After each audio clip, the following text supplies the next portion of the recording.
करते हैं बड़ी खबर के साथ। हाईकोर्ट के लखनऊ बेंच में बीजेपी नेता गोरखनाथ बाबा मिल्कीपुर के लिए डाली गई याचिका वापस ले रहे हैं। गोरखनाथ याचिका वापस लेने के लिए पहुंचे हुए हैं हाईकोर्ट के लखनऊ बेंच में। तो देखिए, याचिका वापस लेने से मिल्कीपुर चुनाव का रास्ता साफ होगा और ये याचिका 2022 विधानसभा चुनाव के बाद डाली गई थी। अवधेश प्रसाद के खिलाफ ये याचिका डाली गई थी, जिसको अब वापस लिया जा रहा है। अवधेश प्रसाद ने फर्जी नोटरी कराई थी, ये बाबा गोरखनाथ की तरफ से कहा गया। अवधेश प्रसाद के बेटे को मैंने हराया था, मिल्कीपुर सीट बीजेपी के खाते में ही आएगी, बाबा गोरखनाथ की तरफ से कहा गया है। समाजवादी पार्टी मिल्कीपुर में नहीं जीतेगी।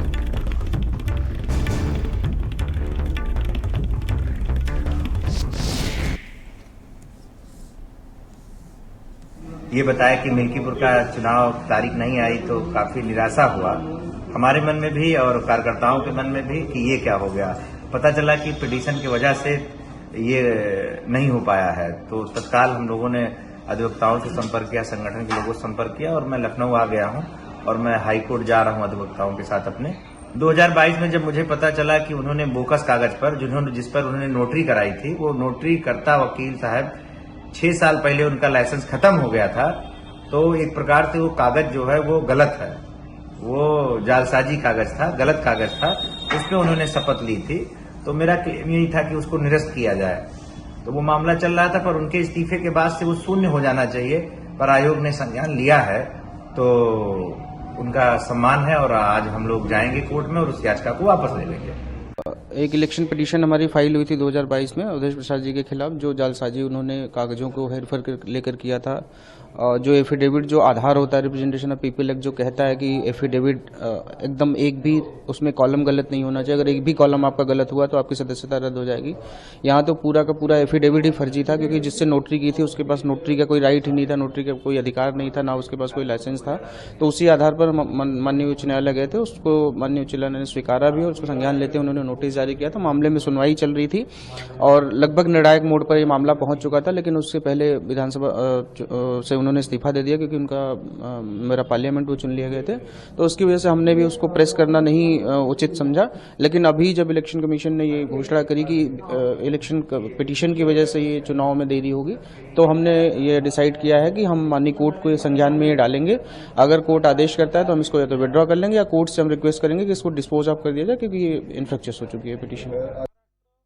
तो देखिए, याचिका वापस लेने के लिए पहुंचे हुए हैं गोरखनाथ बाबा। इस पूरे मामले में याचिका वापस अब ली जाएगी। संदीप के हमारे सहयोगी जुड़ गए हैं। संदीप, अब देखिए, याचिका वापस लेने के लिए पहुंचे हुए हैं बीजेपी नेता, लेकिन इस याचिका के वापस लेने के बाद क्या वहां पर चुनाव की तारीखों की घोषणा की जाएगी? क्योंकि पहले से ही तारीखों का ऐलान कर दिया गया है। उन्होंने कहा कि कार्यकर्ताओं में भी कहीं ना कहीं निराशा है। क्या कुछ जानकारी सामने आ रही है?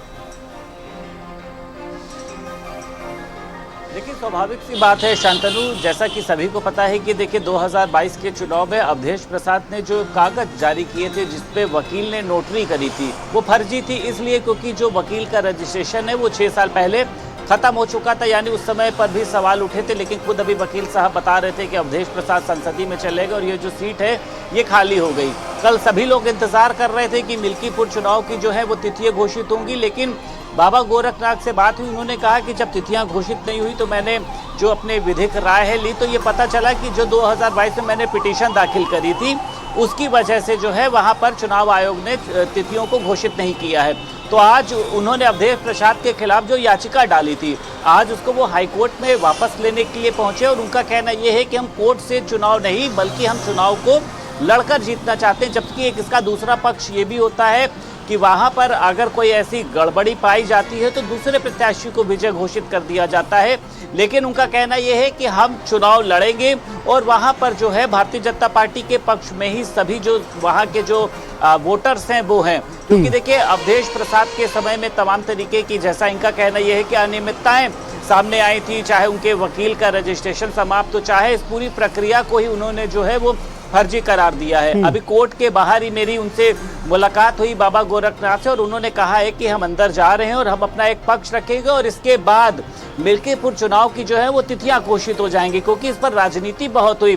तुरंत अखिलेश यादव ने एक ट्वीट डाल दिया कि जिसने जंग टाली उस मतलब वो समझा। बिल्कुल, देखिए संदीप, आप ये कह रहे हैं कि आपकी जो उनसे बातचीत हुई है, उन्होंने कहा है कि जब ये याचिका वापस ले ली जाएगी तो उसके बाद मिल्कीपुर विधानसभा सीट पर उपचुनाव की घोषणा कर दी जाएगी? देखिए स्वाभाविक सी बात है। देखिए 2017 में भी बाबा गोरखनाथ ने चुनाव लड़ा था, 2022 में भी चुनाव लड़ा था और ऐसा चर्चा चल रही है कि शायद इस बार भी भाजपा उनको जो है वो मौका दे सकती है। तो कोर्ट पे देखिए ये पूरा डिपेंड करता है। अब कोर्ट हाई कोर्ट में देखिए सभी लोग मौजूद हैं, कि वकील भी मौजूद हैं, बाबा गोरखनाथ भी मौजूद हैं। अगर कोर्ट याचिका को वापस लेने की जो उनकी अपील है उसको पास कर देता है तो स्वाभाविक सी बात है कि इसमें कोई कानूनी अड़चन नहीं आएगी। और जब कानूनी अड़चन नहीं आएगी, चुनाव आयोग के पास, निर्वाचन आयोग के पास ये लोग जाएंगे, उनको बताएंगे कि हमारे पास इस कोर्ट ठीक है संदीप, वापस आपके पास आएंगे और हमारे साथ संदीप यादव जी जुड़ गए हैं, हाई कोर्ट के वकील हैं। संदीप जी बहुत स्वागत है भारत समाचार पर। सर, याचिका वापस ली जा रही है, जिस तरह से मिल्कीपुर सीट पर एक याचिका दाखिल की गई थी अवधेश प्रसाद के खिलाफ, जो पूरा मामला था, अब याचिका वापस ली जाएगी, तो किस तरह से ये अगर टेक्निकल एस्पेक्ट में देखा जाए, याचिका वापस लेने के बाद क्या वहां पर विधानसभा चुनाव की घोषणा हो जाएगी या फिर वो प्रोसेस जो है वो थोड़ा लेंदी होगी? नहीं, प्रोसेस लेंदी नहीं होगी। आज दाखिल कर दी गई है विड्रॉल एप्लीकेशन, 2 दिन बाद कोर्ट में टेकअप होगी, कोर्ट उसको मंजूरी देगा, देन कोर्ट उसको डिसमिस एंड विड्रॉ की लिबर्टी देगा। उसके बाद फिर निर्वाचन आयोग को हमारी तरफ से एक प्रत्यावेदन दिया जाएगा और ये कहा जाएगा कि साहब जो याचिका लंबित थी, जिसकी वजह से आपने चुनाव टाल दिया था जी, वो याचिका अब विड्रॉ हो चुकी है। चुनाव आयोग उसके बाद चुनाव की घोषणा करेगा। जी बिल्कुल, लेकिन इन सब ये जो पूरा प्रोसेस है संदीप जी, इसमें लगभग कितना वक्त लग सकता है और दोबारा से मिल्कीपुर की विधानसभा सीट पर चुनाव की घोषणा करने में आपको लगता है कितना वक्त लग सकता है? मिल्कीपुर चुनाव की जब यहाँ से कोर्ट का ऑर्डर हो जाएगा, उसकी सर्टिफाइड कॉपी निकाल के निर्वाचन आयोग को दिया जाएगा जी। अब वो निर्वाचन आयोग के ऊपर है कि उसको संज्ञान में लेके वो कितने दिन में घोषणा करता है। संदीप जी, क्या ऐसा भी हो सकता है कि चुनाव आयोग घोषणा ना करे या फिर बाद में अगले फेज में उसमें चुनाव कराया जाए? नहीं, ऐसा नहीं हो सकता, चुनाव आयोग को घोषणा करनी पड़ेगी। जी बहुत शुक्रिया संदीप जी। तो देखिए अब कहा जा रहा है कि कोर्ट का ऑर्डर जब मिलेगा उसके बाद जो है एक आवेदन दिया जाएगा चुनाव आयोग को और उसके बाद वहां पर चुनाव की घोषणा की जाएगी। तो संदीप देखिए बहुत ज़्यादा इसमें वक्त जो है वो नहीं लगेगा, ये कहा जा रहा है संदीप यादव एडवोकेट की तरफ से। लेकिन इस पूरे मामले में अगर देखा जाए तो अब कहीं ना कहीं पहले से अगर इस तरह की तैयारियां की जाती हैं, जिस तरह से याचिका की वजह से अब चुनाव टल गया है, तो इतना जो एक वक्त लग रहा है वो शायद ना लगता। देखिए शांतनु, इसमें वक्त देखिए इसलिए लगा क्योंकि इन्होंने भी उसको आगे परसू करना है, इसलिए जरूरी नहीं समझा कि अवधेश प्रसाद देखिए सांसद बन गए। अगर वो विधायक होते तो ये लोग जरूर और ज्यादा कोशिश करते कि उनके इस हलफनामे को फर्जी दिखा के विधायकी पर जो है बाबा गोरखनाथ आ जाते। लेकिन जब वो सांसद बन गए तो इन्होंने भी इतना ज्यादा ध्यान नहीं दिया और अब देखिए इस पर राजनीति भी देखिए इसीलिए शुरू हुई। लेकिन खुद बाबा गोरखनाथ ने ये बात कही कि अवधेश प्रसाद को भी ये बात पता है कि मामला कोर्ट में चल रहा है, अखिलेश यादव को भी पता है, तमाम लोगों को पता है। तो मुझे लगता है कि उन्होंने ये जो कहा कि इस पर भाजपा ने कोई साजिश करके वो चुनाव नहीं यहाँ पर होने देना चाहती क्योंकि वहां पर समाजवादी पार्टी का माहौल है, ऐसा कुछ भी नहीं है। ये एक बचकाना बयान है, इस तरीके की बयानबाजी से बचना चाहिए। और अजीत प्रसाद से हमारी कोई टक्कर ही नहीं है वहां पर। उनका कहना यह है समाजवादी पार्टी वहां से 200% वोटों से हारने जा रही है। अवधेश प्रसाद से पहले भी उनकी 3 बार लड़ाई हो चुकी है, पिछले चुनाव में भी उनके बेटे को इन्होंने चुनाव जो है वो हराया था। अब कोर्ट देखिए संदीप यादव उन्होंने बहुत बढ़िया तरीके से समझाया है पूरा प्रोसीजर की कोर्ट जो है वो इस पर तय करेगा, 2 दिन बाद एक बार फिर से बुलाएगा और फिर निर्वाचन आयोग। और मुझे लगता नहीं है कि देखिए क्योंकि मिल्कीपुर सीट बहुत प्रतिष्ठा का विषय है। देखिए संदीप, आपको लगता है कि देखिए परसेप्शन जो है वो अभी से बनाया जा रहा है, देखिए अभी से परसेप्शन बनाया जा रहा है। अखिलेश यादव जी का बयान आपने सुना कि जिस तरह से जिन्होंने जंग टाली है उसने जंग हारी है, उनका एक्स पर पोस्ट आया और ये भी कहा गया कि देखिए एक बीजेपी साजिश कर रही है और यहाँ पर चुनाव नहीं होने देना चाह रही है। लेकिन इसके पीछे की जो कहानी है वो लगातार हम अपने दर्शकों को दिखा रहे हैं कि आखिर याचिका की वजह से कहीं ना कहीं जो यहाँ पर चुनाव था वो टल गया था। और अब ये उम्मीद की जा रही है जैसे ही कोर्ट का ऑर्डर आएगा उसके बाद चुनाव की घोषणा यहाँ पर हो सकती है। तो एक परसेप्शन बनाने की कोशिश की जा रही है यहाँ पर कि क्या भारतीय जनता पार्टी यहाँ पर डरी हुई है, इस वजह से चुनाव जो है वो नहीं कराया जा रहा है, इस तरह का एक परसेप्शन बनाने की कोशिश है क्या?